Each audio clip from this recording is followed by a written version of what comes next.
Welcome to California Edition. My name is Brad Pomerance. Glad you're with us today. On this episode, we'll be speaking with Paul Cook. He's a member of the California State Assembly. He is running for the U.S. Congress. Then we'll be speaking with Mark Takano. He is a member of the Board of Trustees for the Riverside Community College District, but he's also running for Congress in a different district. And then we'll be speaking with Mike Morrell, a member of the California State Assembly. Sir, thank you for joining us. We appreciate it. Oh, thanks for having me. I want to speak with you about your race for Congress. You are one of a few candidates that for the first time are running against a member of your own party in the general election. That's correct. We have a new open primary rule. So, for example, Paul Cook is running against Greg Imus, two Republicans. Bob Dutton is running against an incumbent Republican, two Republicans. In the Valley, Brad Sherman, Howard Berman, two Democrats. How is that? Well, it's the top two vote Right. getters, regardless of what political party you're in. And, you know, it was kind of a new evolution. A lot of people, quite frankly, I'm not sure they didn't understand it until after the election. Sure. And my particular race, we had 13 people. And at one time, I could actually tell you all the people who were involved, but it was a very, very strange year, and now we have this Republican against Republican. Which is interesting. In this instance, it's not two incumbents, as it is, for example, in the Valley, where you have Brad Sherman, Howard Berman. That being said, it does present a different calculation, because you've been running for office in the Assembly, and your general election opponent was always a Democrat. And so now the distinctions that need to be made are different. Yeah, absolutely. It's a whole new calculus. It's quite a bit different. And the primary was kind of wild and no doubt, and crazy when you have 13 different people, and some people that represent a certain region. You know, this is what it ended up, and now we go forward. But what's interesting in this instance is that with two Republicans running, you really need to look to appeal to non-Republicans.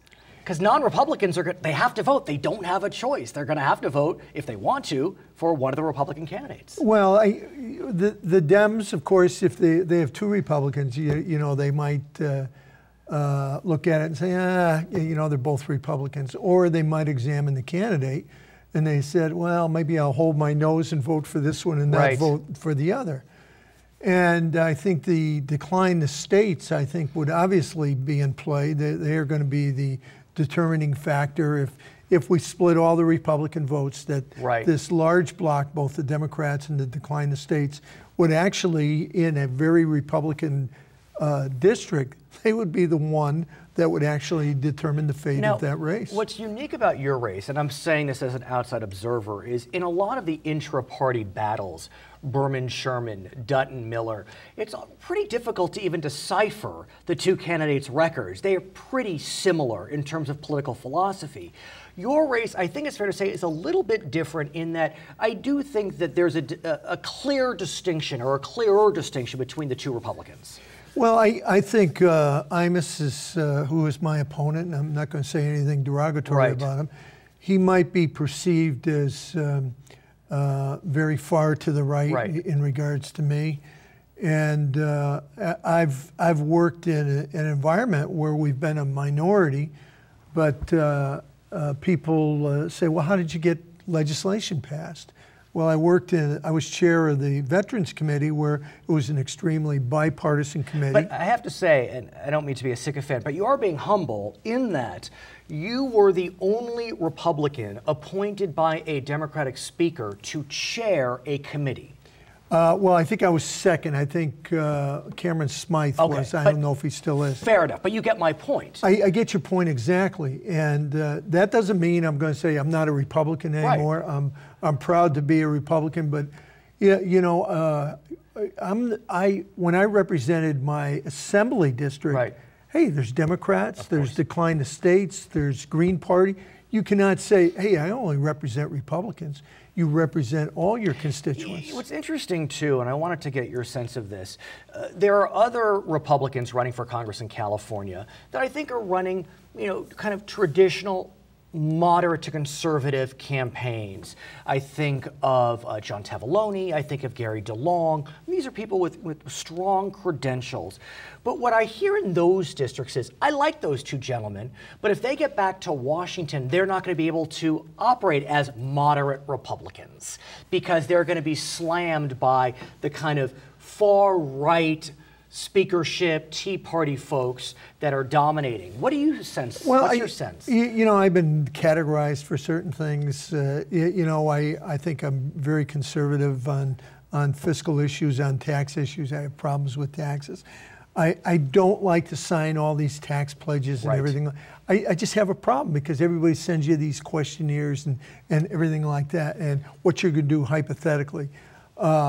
I try to look at each vote. I am not afraid to go across to the Democrats, and I'll say, hey, is there a common denominator that we can work on that's for the good of the people? But will you, presuming you are victorious, be allowed to do that in what is, I mean, if we think Sacramento's hyper-partisan, as I understand it, it's the most partisan we've ever seen in Washington. Well, you know, I'm proud to be a Republican, but that doesn't mean I'm going to go along lockstep as a Republican. This is Paul Cook. I represent one certain district. I'm going to look at the votes, and no one's going to say, Cook, you got to vote this way or else. And I'm going to say, all right, give me the or else, whether it's a Democrat or Republican. And of course, the Dems could have done the same thing and said, we're going to throw you off this committee. And they never did, in fairness to John Perez. And some of my votes were not what he wanted, but he kept me on there. And the same thing with the Republican leadership. I look at it and very candid, my determination is not what's best for the Republican Party or the Republican caucus. It's what's best for the people that I represent. And sometimes that might be interpreted as less than loyal. And I'm very, very loyal. 26 years in the Marine Corps and stuff like that. But I think everybody, your first responsibility is for the people that you have, and you have to weigh all those factors. So let's presume you're victorious on November 6th. Don't forget to vote. What are your goals when you get to Washington? Well, they're the same goals that they were when I first ran for town council, you know, mayor and council. And when I ran for assembly, you try to make a difference. But you know, I'm not going to change. Right.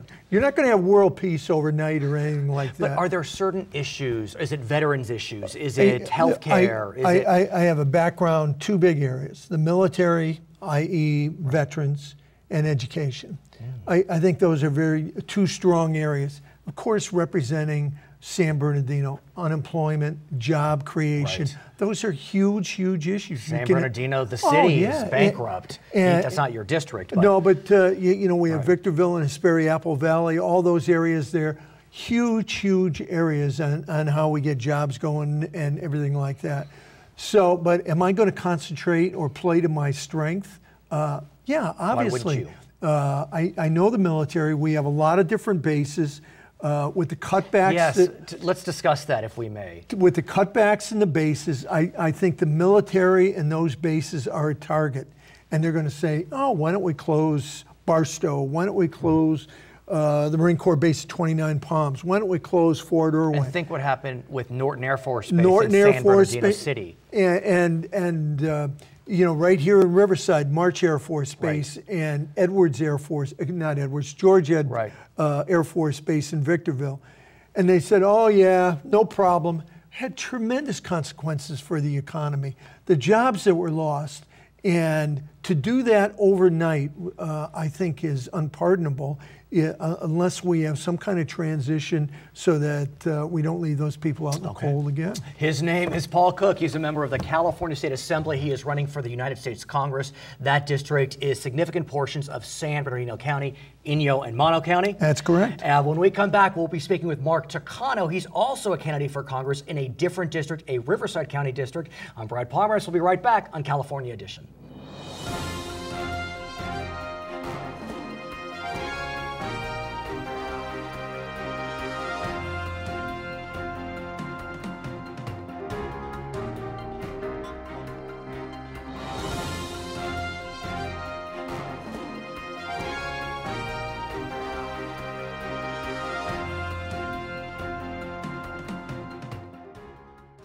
Welcome back to California Edition. I'm Brad Pomerance. Our guest now is Mark Takano. He is a member of the Riverside Community College District. He's also running for Congress, but in a different district than Paul Cook, who you just met. Tell us about your district. Well, my district, the 41st district, includes the city of Riverside. The entire city? The entire city of Riverside, Moreno Valley, entire city of Moreno Valley. Right. The city of Paris, where they do all that skydiving, and the newly incorporated city of Jurupa Valley, the unincorporated areas of the Meade Valley, and some areas near Lake Matthews. I must ask you about your district because it is seen as a swing district, not only in California, but in the nation. There's a lot of attention being paid to California's 41st district. How is that for you? Well, it weighs heavily on me because it's really a district that could determine the balance of the Congress. It could determine the direction of the country and even the world. And it's pretty amazing that we can say that without, snickering, because there actually is now seen a chance that the Democrats could take the House of Representatives. Who would have thought? I mean, it's still a remote possibility, if I may say, but who would have thought that it would be in the calculation? Admittedly, it's an uphill climb. But this election keeps bearing out surprises. I believe that the House is in play, and only a few more days will tell us whether that's going to turn out the way we think. Okay, so let's talk about a major issue that's facing the U.S. Congress, facing America, and that is health care reform. Yes. It's interesting because before the U.S. Supreme Court issued its ruling upholding the Affordable Care Act, there seemed to be a lot of contention and consternation. But since that decision, it seems as if the volume has just died down. That's my perception. Is that yours as well? Well, I think that's somewhat true, and I think as people come to realize what this Health Care Act did in terms of making sure that Americans have access to health insurance regardless of their pre-existing conditions, that their children can stay on their policies until age 26, and that for seniors, it means not being nickel and dime to death on prescription drugs because it's closed the donut hole. These are all very positive things about the act that people like, that I like. I do view the Affordable Health Care Act as an imperfect step forward, but a step forward nonetheless. So what are your concerns then? My concerns are about making sure we contain costs without squeezing providers. That there's not undue burdens on businesses, that it won't hurt their bottom line. And let's talk about that, because there is a little nervousness about one element of the Affordable Care Act as it relates to businesses. Sure. Starting in 2014, businesses over 50 will be required to provide health insurance, or they will face a tax penalty. That's right. That causes some nervousness because, look, we want to be altruistic, we want to help our employees, but those are dollars. That's right. Well, that's one of the things I want, Brad, one of the things that I was pleased that the Congress did in a bipartisan way was to fix the 1099 paperwork burden. I'm confident that in the next Congress that we can tackle the particular issue that you just mentioned in a bipartisan way too, so that we won't have businesses unduly burdened. We're helping individuals who can't afford insurance by subsidizing them. I'm going to look at all possible ways that we can make sure that this bill does not unduly hurt businesses. But at the same time, some would argue on the other side that the penalty, if you don't cover your employees, is so low that it has no teeth. And so businesses will just choose, oh, I'll pay the penalty. It's not a big deal. It's less expensive than providing health care. Yeah, well, that's something we can work out, I think, in a bipartisan way. It's a detail that we're going to have to deal with in the next Congress, along with how we're going to make sure that providers are adequately reimbursed. There's a lot of discussion over a technical thing like IPAD. IPAD is an independent commission that is much like the BRAC commission did with basis. I know neither. Well, there's a lot of contention about providers getting reimbursed, and that commission will decide the best way to do that. And then recommend to Congress on an up or down vote, much like the BRAC Commission did with Right. bases. Oh, I see, the base closures. The base closures.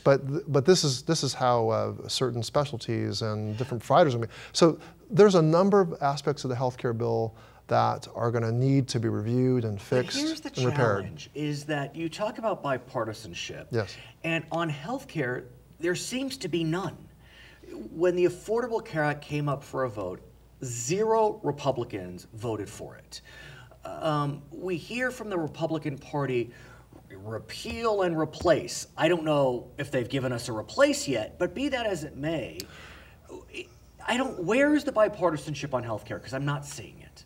Well, I think the fact that the Supreme Court upheld basically the legality of law, I don't believe that the way forward is to repeal it or to replace it. That what we need to do is simply to fix it. And I think members of Congress will come together and accept the fact that this is the law of the land, Right. and what there is to do is to fix it. Let me ask you about Medicaid. Medicaid is the program that provides health care to those that are poor and indigent. Yes. And what the Supreme Court did hold is that the federal government cannot require states to expand Medicaid. So there's now a choice. And some states have already come out in favor of adopting the federal plan, which would provide expanded coverage. Others have not. Mm-hmm. As we speak today, it appears California will be accepting the expansion. Mm-hmm. Do you think that's the right move? That is absolutely the right move, and I'd be surprised if my opponent said it wasn't, because the federal government is expanding Medicaid, what we call Medi-Cal here, Right. And they're picking up for the first couple of years, I forget, No, you're right. 100% of the costs, and then the state has to pick up 10% of it later right. on. This is a tremendous addition. This will mean 20% more of the constituents here in Riverside County having access to medical care. And I can't see how we can be against that. Right. Here. Well, what I'm hearing from Republican governors who are opposed to expanding the program is if we accept the federal dollars, it will impinge on state sovereignty. What do you make of that claim? Well, the Supreme Court has made it a choice, has made it clear that it's a Right. choice, but I don't see how governors, or any governor of any state, could reject an expansion of services to their people, and yet the government, that the federal government is also backing it up with guarantees that they're going to pay, and up to 90% of it will be picked up by the federal government. But as we speak today, Florida, Texas, Louisiana, I mean, there are states opting out. Well, I think after election, They may change? They're going to change. I don't think it makes any sense for people to be kept off of health So care. let's talk about the election. It's been an exciting season, no doubt. I want to get a sense from you as you speak with the constituents of the 41st Congressional District. What are they saying? What are their hopes, their dreams, their fears, their concerns? The biggest issue in this district is jobs, and how we're going to bring more jobs to Riverside County. I think Medicare and how we're going to fix Medicare is on the minds of voters, veterans, education. Those are the things I hear on voters' minds. So presuming you're successful, what's your goal if you march into the Capitol come January? Well, the number one priority is going to be to deal with how we're going to bring more jobs to Riverside County. And so much could have been done in a past Congress, but partisanship stood in the way. We could have passed a full transportation bill, which would have put more construction workers back to work. We could have done more to help small businesses get loans so they could hire and expand. We could have done more to expand job training programs. This Congress blocked a proposal to expand community college job training. Well, we wish you the best of luck. The election is on November 6th. Mark Takano is a candidate for the U.S. Congress. My name is Brad Pomerance. When we come back, we'll be speaking with Mike Morrell. He's a member of the California State Assembly. I'm Brad Pomerance. We'll be right back on California Edition.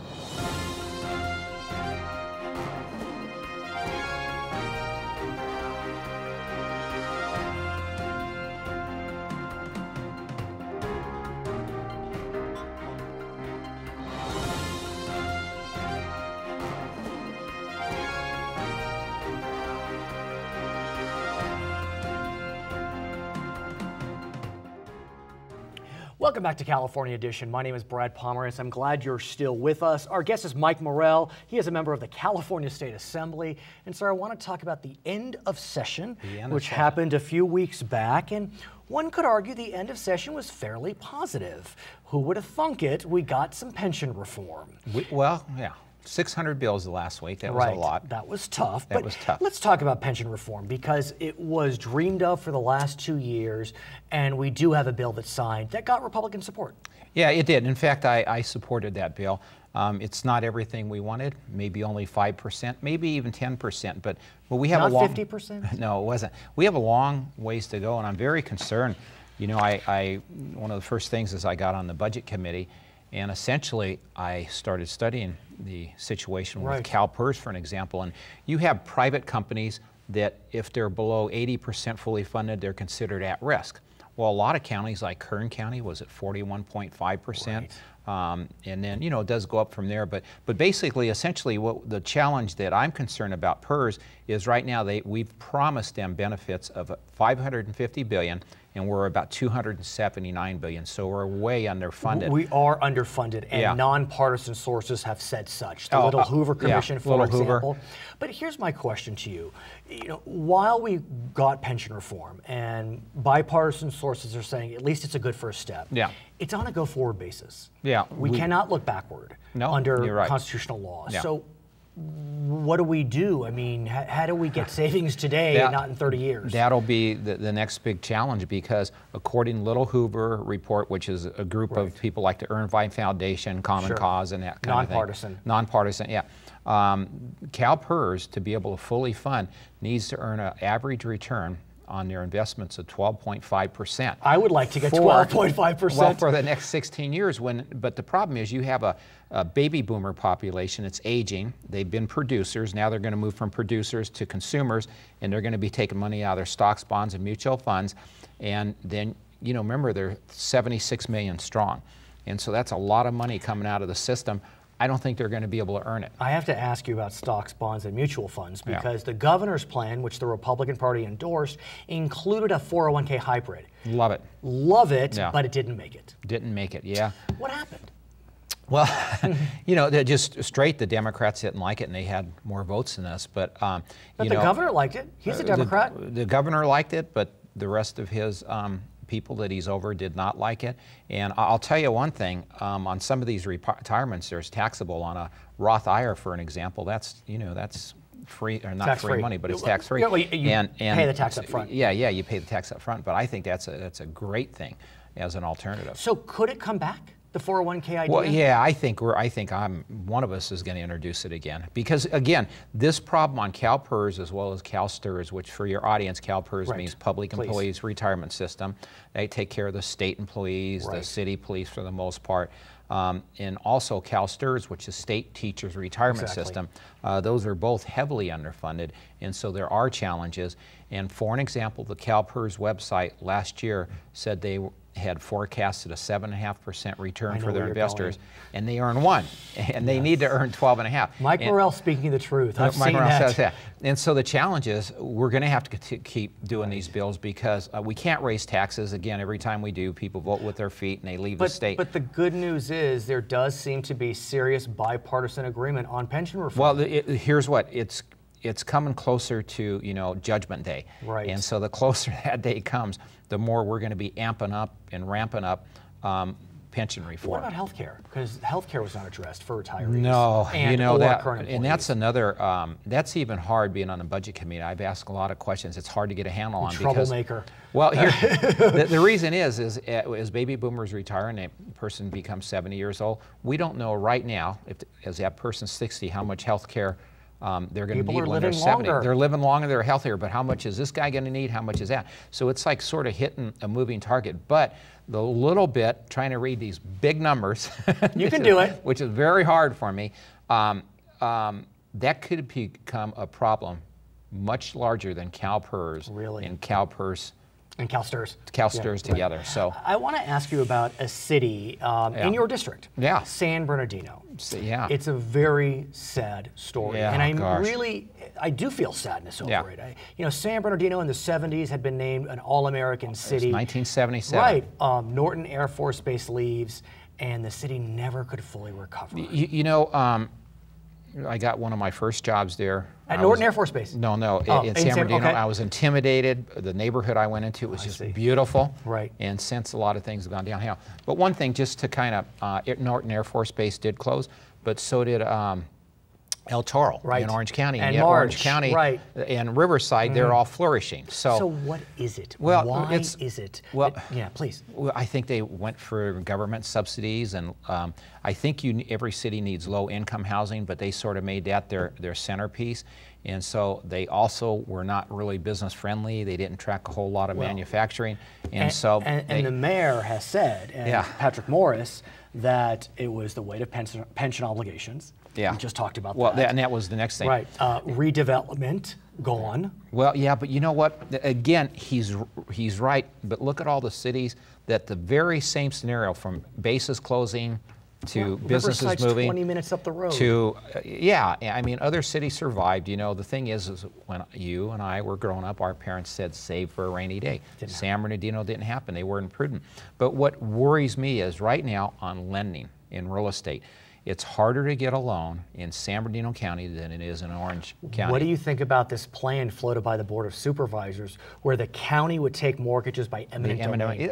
Well, first of all, I believe it's totally contrary to the Constitution. Right. But more than that, and this will tie into the city going bankrupt, but also eminent domain.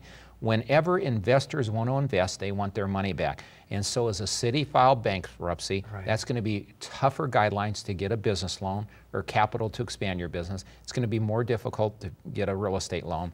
And then with eminent domain to boot, to think the government can take your loan. I really wonder if it happens. I mean, but still, if it does happen, it's on the table. What bank or what personal lender would want a loan in that area? Let me ask you this. At the end of the session, a bill passed signed by the governor, which provided a $55 million bailout for the school district in Englewood. It was about to go BK. Could the legislature help San Bernardino in that same fashion, or Stockton, or Mammoth Lakes, or Compton? Well, I'm sure there's probably something we can do, but really you got to get a handle the truth thing. In other words, if they, sure, we can help them, but is that prudent? No. It's like, if you have a kid that doesn't manage his tough money, love. tough love, you bail him out of trouble, he's got to learn their lesson. Right. And so the thing is, they have to get a handle on the salaries. I think at San Bernardino, 78%, I could be off a percent or two, 78% of their entire budget goes towards salaries. Right. I've heard that. And so, those are challenges. We're paying people some really, good money. Right. But the thing is, right now the revenues aren't coming in, and we have to run it like a business. Sometimes you have to make tough decisions. You're running for re-election. I am running for re-election. And I want to get a sense, presuming you are victorious in November, what are your goals for your next term? Well, my goals for the next terms is to continue to do what it has been for the first term. Right. Yeah, this is your first term. It's hard to remember. Yeah. You're running for your second term. I'm running for my second term. I'm a newbie. You're a newbie. Again, go back to the founding principles of limiting government's power. I want to work in Sacramento to get that power, the money, and the accountability out of Sacramento, back into the local municipalities where, believe it or not, Brad, I believe the people in Redlands or Rancho Cucamonga are just as capable of managing their tax dollars than people in Sacramento, if not more so. So that's a big one. Another thing too, flipping back to the district, I'm having a top chamber awards where we honor businesses that are prospering and persevering during these difficult times. Yeah, and we also use it as a moment to have them tell other businesses what they're doing to succeed. So it's a great shot in the arm to encourage businesses. And also I've taken business owners, manufacturers, finance up to Sacramento to testify before both sides of the... So regulatory reform is next? I know, I have been working on that. And so that, I have basically the three goals is to reduce taxes, reduce regulatory reform, and let business owners, they get picked on by the other side of the aisle, to let them know that we want them here in California. His name is Mike Morrell, member of the California State Assembly. I'm Brad Pomerance. Thank you so much for watching California Edition.